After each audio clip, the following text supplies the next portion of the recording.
BookTube, it's Janet, and here I am with my slightly belated My Reading Week. These are the books that I read last week, but I didn't get time to film a video. So the first one was a buddy read that I did with Eleanor from Eleanor Reads Books, and Brittany from Under the Radar Books, and Tracy from Flamingo Reads, and that is The Widow by Fiona Barton. This is, I think, quite a popular thriller that's been out for a while now, and all four of us were completely gripped by this book. It's very much one of those very popular page-turning thrillers, beach read type books, but oh, I enjoyed it, and I think the time that I read it, I was just in the mood for something like that. It did take a different perspective. It didn't follow the perpetrator of a known crime. It followed his widow and the newspapers trying to get her to sell her story after his death in strange circumstances. Well, not strange, but questionable. So the man in question that they want to find out about was accused of abducting a young child, and there's not been any body found or anything like that, and unfortunately they weren't able to get a conviction, and then years later he dies by falling under a bus.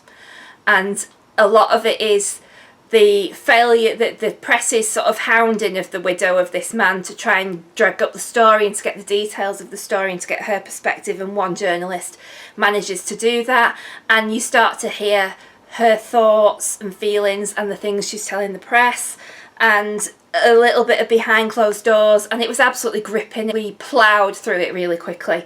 So if you're after a really good page-turning thriller, thoroughly recommend it. Really well done. It's actually written by Fiona Barton, was actually a Fleet Street journalist, so the insight into that world was really eye-opening, really, because obviously the author has worked in that way, and some of the tactics that the press use was quite interesting. So yeah, I thoroughly recommend it. A fabulous read. The next one that we read, myself and Eleanor read this one as a buddy read, and I'd been looking forward to reading it for ages, and when I looked at it, because obviously this month's Shelf Slam topic is books released in 2016, so it gave me an opportunity to pull it off my shelf, and when I pulled it off my shelf I thought, God, why didn't I read that sooner, because I was really eager to buy it when it came out. And this is The Butcher's Hook by Janet Ellis, and it does have the most beautiful cover, and I was very disappointed. I know a lot of people have read this and love it. I found it a little bit along the lines of The Essex Serpent, which I did actually DNF because I got halfway and I just didn't want to pick it up, and I know a lot of people love it. It's very, I'd say probably the first 3/4 of the book, not a lot happens. It does pick up in the final quarter, but even that, it wasn't that exciting. I didn't find any of the characters particularly endearing. I didn't like them. They were all a bit on the vile side. The writing was good, but it was a real letdown. I was expecting a dark, grisly tale, a really different, unusual character for the time period it's set in, and it just wasn't. It just didn't live up to my expectations, and I know so many people have loved it, but it just wasn't for me. It's the story of a young woman in a household of families of means who doesn't sort of fit to the conformity of what's expected of her, and she's very odd, very, very odd. In fact, one of the gifts that she gives to a friend who's been brought round to get along with her was to make a necklace out of her own hair with beads of her own saliva on it. So this is like the weirdness of this girl. And then this girl decides that she takes a shine to the butcher's boy who delivers the meat, and starts to follow him and go into the butcher's shop and watch animals get slaughtered, and unrealistically thinks that she's going to have a future with this boy,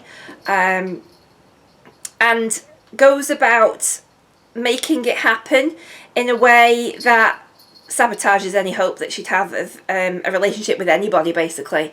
And but all of that sort of happens just right at the end, and it could have been so much more. So I was disappointed with it. It was a shame. And like I say, everybody in it was vile. And then the final one that I read was a complete surprise as well, but in a good way. And this is Holding by Graham Norton. Now, I'm always very wary of celebrities writing books. Now, I know that Janet Ellis is a celebrity known for other things other than writing books. But I'd heard good things. And I'm not saying she can't write, but it just wasn't for me.